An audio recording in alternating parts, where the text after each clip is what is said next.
we'll start off with the toughest question. What's your name? Ken Rozenboom. All right. And your occupation? I represent District 40 in the Iowa Senate, and as of earlier this year, that is really the only thing that I do. I was going to say, you had been a farmer of many sorts around here for a Right. while. Well, ag business was most of my life, but really close to the farm yet. Okay. And your education, sir? I have an eighth grade. I have a 12th grade education, graduated from Pella Christian High School 51 years ago. I started college. I did not finish college. So that's my story. That's my educational story. Since then, I've had 50 years of School of Hard Knocks, right? So Yeah. that's a really good teacher, by the way. It's fairly similar to my story. Yes. Except not quite as many years yet, but we'll get there. Yeah. So your family's... Hey, my wife, Becky, we will celebrate our 50th anniversary in January of next year. Well, congratulations. Thank you. We have 2 children. We have a biological daughter, Tricia, that did a silly thing. She went and married an Aussie 16 years ago, and she lives down under. And our grandkids down there talk funny. But we have 3 grandchildren down there, rather. And then we have an adopted son, Matt, who lives and works in Des Moines. So that's the extent of our family. 2 children and then 3 grandchildren. So in District 40, how long have you been part of the district? Well, I've lived in this district my whole life, all 69 years. But I've represented the new district, which was created in 2011 when we did the redistricting in Iowa. And so... yeah, I've always been a resident of this area and always in what is now my Senate district. All right. So we're going to kind of go into some regular questions now. And how do you hope to involve or continue to involve the people who live in your district in the decision-making process? Well, having done this job for 8 years and then 2 years prior as a county supervisor, generally, people are not bashful about contacting their elected officials. So even during this time of year, I get probably 30 to 40 emails a day. Now, a lot of those are unsolicited and not really consequential. But there's constantly constituents that have concerns or problems that we help them sort through. So email's a very common thing, phone calls, of course.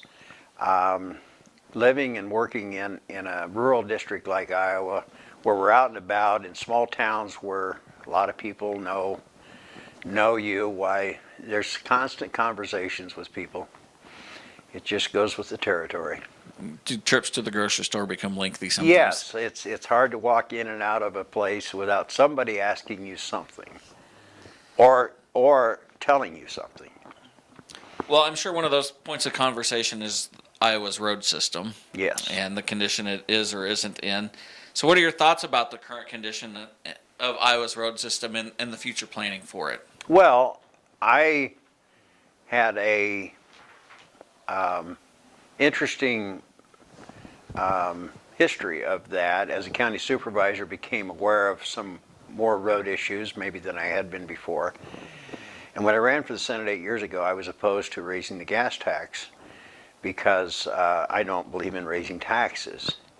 However, over time, with my county supervisor experience and 2 years of state Senate experience, I recognized that, number one, roads needed more attention than they were getting. And number two, our gas tax is and was tied, it's a per gallon charge, right? So it's not a percentage. So as inflation happens, you are locked into a per gallon tax, and that doesn't reflect the true cost of doing business. So we had a 40-year-old tax on a per gallon basis, and we're trying to build roads, fix roads with current expenses, and then the two don't obviously square with each other. So I recognize that the need to raise the gas tax on a per gallon basis just to try to keep somewhat keep pace with the inflation was the right thing to do for Iowans. So I did vote for the gas tax increase in 2015, I think it was. And just as a point of reference, if we had raised it the same rate as the cost of inflation, we would have raised it about 40 cents a gallon, which we didn't do. But 10 cents a gallon made a difference. It made a difference to our local governments, to our cities and our counties. And the other thing that I did in that, before I would support that, was to make sure that the counties got back to the original formula, which had been tampered with over time. And so now it supports our local governments better than we had been for some time. So roads are obviously important. So we have to keep them up. It's a basic function of government. So as you're saying, that's important. So when you're looking at the future, you've helped provide some of the funding, but we've got a bypass coming around Oskaloosa. I mean, what other parts would you like to see the DOT maybe focus on and make sure that Iowans have in order to keep their economic engine running? Well, number one, I think the gas tax increase put in place, it shortened the timeline. It hastened the schedule, you might say, to get some of our repairs done and projects done. Here locally, when I was a supervisor, I thought a southeast bypass was critical, and that's back on the table now. And I think that's supported largely by the state, as I understand it, and that's critically important to our local economy and to my constituents. So,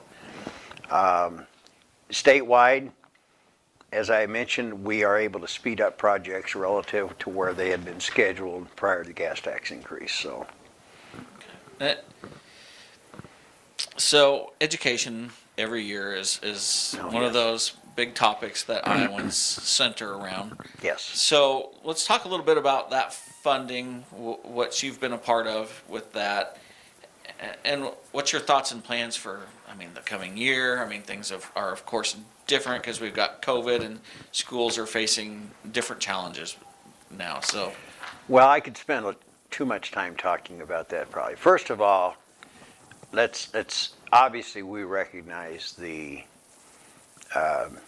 enormity of the need for a good educational system, and we have one in Iowa. We're number one in the nation in graduation rate. We're number one in the nation in concurrent enrollment with our community colleges. So it's obviously a huge responsibility we have to properly fund that. Now, what does proper funding look like? We spend 53% of our state budget on education. 43%, I think it is, just for K-12 education, and the other is for higher education.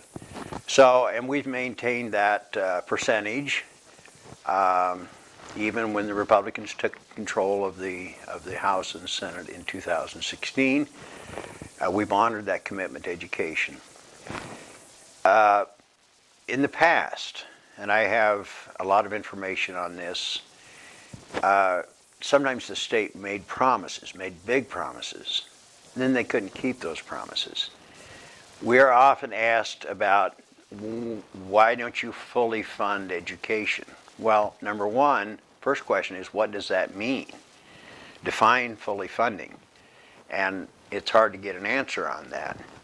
But my experience and the budgets that I've had control over as a state senator the last 4 years, we have increased education funding every year. We have kept every promise we've made. Every dime that was promised was delivered, as opposed to prior years when big promises were made in January and those promises were broken in October when nobody's paying much attention.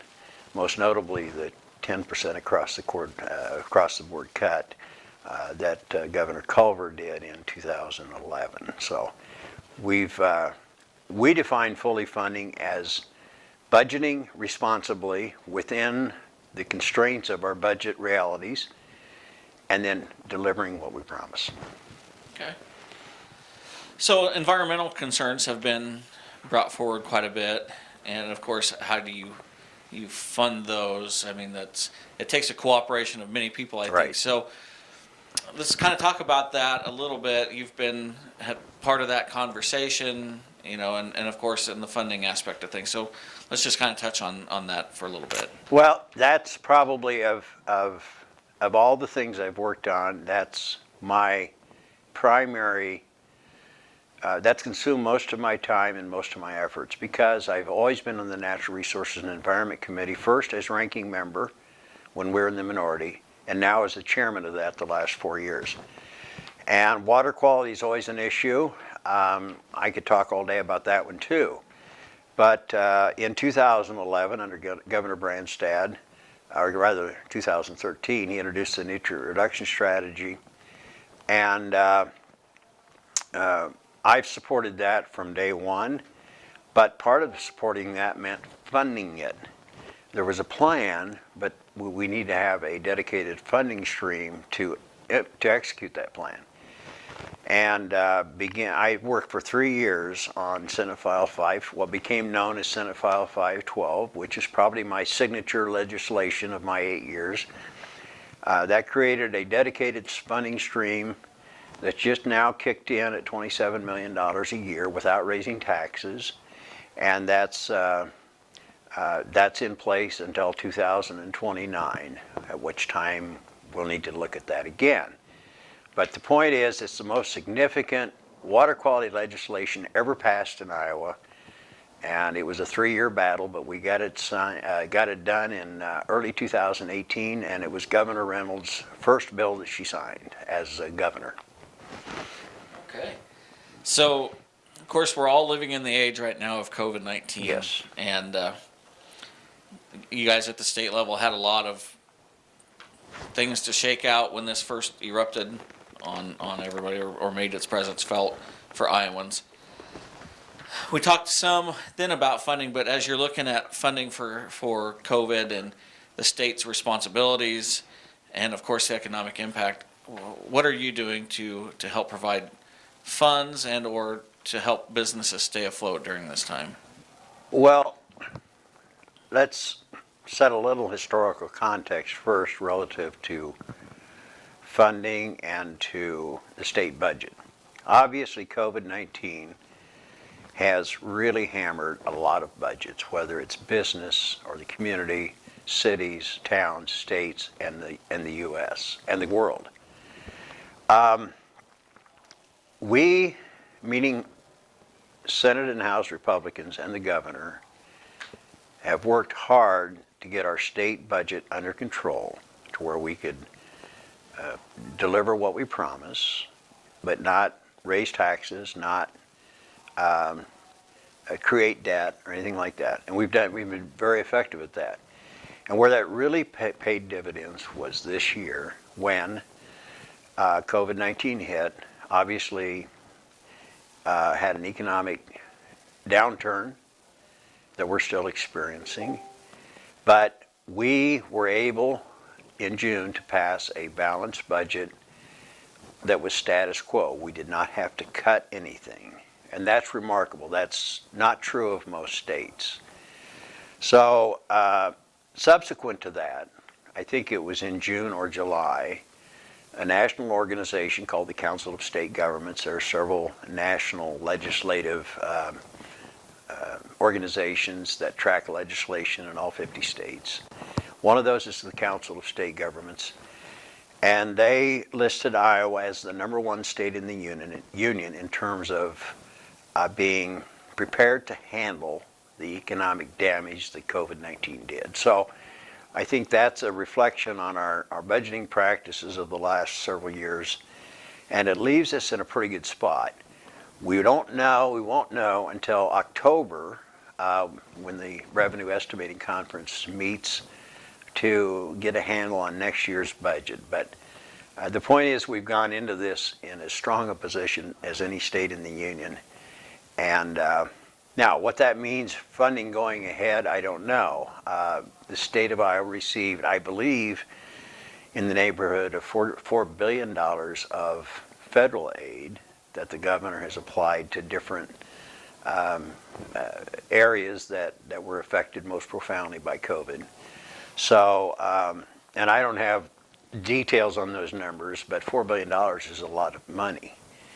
And from the bailout, or whatever we called that package that Congress put together a few months ago. So I feel like we're really in a good position, as good a position as we could be in. I was going to say, so that the crisis that is COVID still causes some health concerns. I think the governor announced some closings of some bars in some Right. areas, and the talk of civil liberties, government infringement upon rights was there, and how as a legislator do you hope to or help preserve and balance the needs, the health, and as well civil liberties? Well, balance. Isn't that the key, right? Obviously, we're a part-time citizen legislature. We do not meet year-round, so we don't respond to things on a daily basis. I give the governor high marks, and most of the people that talk to me give the governor Reynolds high marks for her balancing those health concerns with our civil rights and those sort of things. Obviously, there's pressure points. There's areas that are very, very difficult to deal with. But as a rule, I think she's done her best to respect our civil rights, but yet protect the public from a nasty virus. And so I give her high marks. The legislature did do some work in June to provide liability protection from lawsuits that would arise out of employers perhaps bringing people back to work and that sort of thing, which is hugely important. Our businesses can't be exposed to unlimited liability issues in the face of this crisis. We all have to understand that it's not a perfect world, and people do the best they can, and for the most part, people have done a great job, I think. But so we have a lot of things to continue to balance. Well, that was the last of my official questions of Well, the that was senator. quick. So, but I of course want to give you an opportunity to address the voters or address any other concerns or comments that you wanted to make. Well, I didn't prepare much for that, but let me say this. I, at age 60, ran for this office for the first time. I am not a career politician. Never really expected to run for, I didn't know if I'd run for a second term, let alone a third term. But I sincerely feel like I'm doing what I should be doing right now. I can focus on my work in the Senate. I don't have the constraints that some have with a job. Obviously, I'm retirement age. And so I can really focus on serving the constituents of District 40, focus on serving Iowa to leave us in a good place. And so that's what drives me. It'll continue to drive me. I recognize that we are in probably an unprecedented time of division and political bickering, which makes me sad. I always try to live by the philosophy that I should be part of a solution rather than part of a problem. And so I'm going to keep that attitude. I think I've developed a reputation in Des Moines as being a good listener, as one that is more than willing to reach across the aisle. I don't have any enemies up there. Politically, we differ on things, but I have a great relationship with legislators in both chambers and in both parties, I believe. And I think that's how you're most effective. All right. Well, we thank you for your time and coming in and sharing.